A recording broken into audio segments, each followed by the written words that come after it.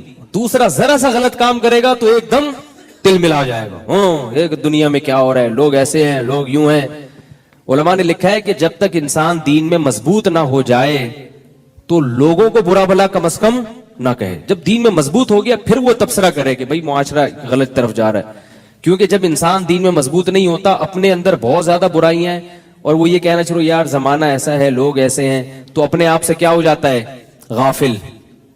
پھر اپنی اصلاح سے کیا ہو جاتا ہے, غافل. تو اس لیے اب میں وہ حدیث کی طرف آتا ہوں, بات کہاں سے کہاں چلے گی, جلدی سے اس کو سمیٹتا ہوں. تو آپ صلی اللہ علیہ وسلم نے جو 7واں شخص بتایا نا کہ جس کو جنت کی ضمانت ملے گی, کوئی صاحب تھوڑا سا پانی لے آئیں گے, صاف پانی آپ لے آئیں. یہ والا پانی نہیں لے کر آنا یار, ہمارے گھر سے لے آئیں فلٹر والا. تو یہ والا جو پانی ہے نا یہ H2O نہیں ہے, یہ وضو کے لیے تو ٹھیک ہے, باقی یہ ہائیڈروجن پر آکسائڈ, بولو نا بھائی, نہیں ہے. لیاری کے پانی کا فارمولا تو معلوم ہے نا. ایک لیاری میں کسی استاذ نے پوچھا لیاری والوں سے کہ پانی کا فارمولا کیا, اس نے کہا H2NABCD4Cl NaCl کر کے. تو اس نے کہا بھائی یہ پانی کا تو نہیں, اس نے کہا لیاری کے پانی کا یہی فارمولا ہے, اس میں ہائیڈروجن اور آکسیجن کے علاوہ بھی کیا ہے, بہت کچھ ہے. تو وہ جو ایک زمانے میں پانی کا فارمولا سائنسدانوں نے بتایا تھا نا, ہائیڈروجن پر آکسائڈ, وہ نہیں ہے, اب وہ چینج ہو چکا ہے. تو نبی صلی اللہ علیہ وسلم نے کیا فرمایا, پہلے تو ہمت کر لیں روزہ رکھنے کی. یہ ترغیب دے رہا تھا میں کس پر, تھوڑا سا اپنے آپ کو روزوں کا, روزے سے انسان بے حیائی سے بچتا ہے. روزہ رکھ کے بد نظری سے بچنا بہت آسان ہوتا ہے. روزہ نہیں رکھیں گے تو خواہشات, تو پھر نظر بھی خراب ہوتی ہے انسان کی. تو جو خاص طور پہ شہوانی گناہوں میں مبتلا ہیں, انٹرنیٹ پر بیہودہ فلمیں دیکھنے کے عادی ہیں, یا اور غلط چیزوں میں پڑے ہوئے ہیں, تو وہ لوگ, ان کے لیے روزہ کیا ہے؟ بہترین ڈھال ہے. وہ روزوں کا عادی بنائیں اپنے آپ کو, دیکھو کیسے گناہ چھوٹتے ہیں. اور یہ دماغ سے نکال دیں کہ آپ کی صحت کیا ہوگی؟ خراب ہوگی. صحت خراب نہیں ہوتی. صحت جب خراب ہوتی ہے جب آپ پورے سال روزے رکھیں. بھائی آپ چند دن روزہ رکھ کے پھر ناغش کر لیں, کچھ پھر رکھنا شروع کر دیں, پھر ناغے کر لیں, پھر رکھنا شروع کر دیں, تو نہ صرف یہ کہ صحت خراب نہیں ہوگی بلکہ اور زیادہ اچھی. کل کسی نے بتایا, انہوں نے کسی ڈاکٹر سے تحقیق کی تھی, انہوں نے بتایا کہ روزہ رکھنے سے انسان کی طبعی عمر بھی بڑھ جاتی ہے, بڑھاپا ڈیلے ہو جاتا ہے. نہیں آ رہی بات؟ روزہ رکھنے سے آپ کے جو سیل ہے نا, جو ٹوٹ پھوٹ ہو رہی تھی, جو آپ کو بڑھاپے کی طرف لے کے جا رہے تھے, اس بڑھاپے کا عمل کیا ہو جاتا ہے؟ سست. تو جوانی آپ کی تھوڑی سی کیا ہو جائے گی؟ بڑھ جائے گی, ختم نہیں ہوگی. یہ ذہن میں رکھو, اس کو شہر میں رہیں گے ہم, جو بوڑھے تھوڑے سے دیر سے ہوں گے. کیونکہ جب ابھی اس میں زیادہ نہیں جاتا, اس کے دلائل نہیں دیتا, بیان رہ جائے گا پورا, یہ ہمارا وہ میڈیکل سائنس کا ایک وہ موضوع بن جائے گا. تو روزہ رکھنا بہرحال صحت کے لیے, اور گرمیوں کے روزے تو مال غنیمت ہے. کیا خیال ہے؟ تو روزہ رکھنے سے جب کمزوری ہوتی ہے, جب آپ روزے پہ روزے رکھتے ہی چلے جائیں اور کبھی ناغا ہی نہ کریں, تو ایسا تو نہیں کرتا نا کوئی بھی, رکھیں پھر ناغا بھی کریں. پھر جب آپ کھائیں گے تو پہلے سے زیادہ اچھے ہو جائیں گے, پھر ناغا شروع کر دیں, پھر رکھنا شروع کر دیں, فٹ فاٹ رہیں گے, صحت اچھی رہے گی, بیماریوں سے دور رہیں گے. اور روزے میں ایکسرسائز بھی کیا کریں. اب آپ کہیں گے کس قسم کی باتیں کر رہا ہے یار یہ. روزے میں جب آپ اگر سارا دن آفس ورک کرتے ہیں, ایئر کنڈیشن میں بیٹھے رہتے ہیں, تو عصر کے بعد یا مغرب سے پہلے تھوڑی دیر ایکسرسائز کیا کریں. لوگ یہ سمجھتے ہیں ہم نے تو سارا دن کچھ نہیں کھایا تو ایسا نہ ہو ایکسرسائز میں مر جائیں. کچھ بھی نہیں مر.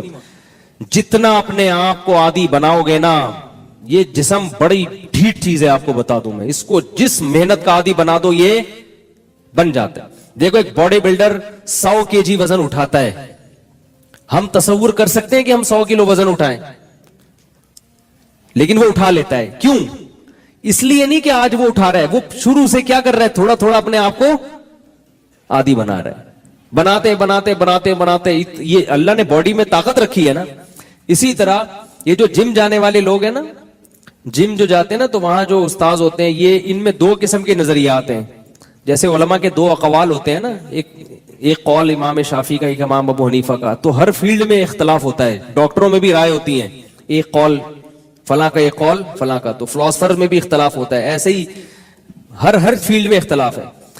تو یہ جو جم میں جا کے لڑکے ایکسرسائز کرتے ہیں نا, تو جم کے دوران, ایکسرسائز کے دوران کچھ کھانا چاہیے یا نہیں کھانا چاہیے, اس میں کتنے قول ہیں؟ 2 قول ہیں. آئی بات سمجھے؟ ایک قول یہ ہے جو جمہور کا قول ہے, جو جتنے بھی بلڈرز ہیں نا بڑے بڑے, ان میں جو جمہور ہے نا, ان کا قول یہ ہے کہ ایکسرسائز کے دوران کچھ نہ کچھ لکوڈ چیز. ابے یار بولو نا, کوئی ایکسرسائز تو کرتے تو پھر یہ حالت نہ ہوتی. لکوڈ چیز جو ہے نا, کچھ نہ کچھ آلو کھا لو درمیان میں. تو دیکھا ہوگا آپ نے کبھی کوئی جم جانا ہو تو وہاں وہ آلو کھا رہے ہوتے ہیں, باڈی بلڈر وہ ڈنڈ پیل رہے ہوتے ہیں, اور تھوڑے میں آلو کھائیں گے, کوئی انڈا کھائے گا. کسی نے جوس کی ایک بوتل رکھی ہوئی ہوتی ہے اپنے پاس, وہ جوس پی رہے ہوتے ہیں نا تھوڑی تھوڑی دیر کے بعد. تو وہ کس کے قول پہ عمل کر رہے ہوتے ہیں؟ بولو بھائی, جمہور کے قول پر, جو مفتاوی ہی قول ہے, جس پہ فتویٰ ہے. جزاک اللہ. تو یہ جمہور کا قول ہے.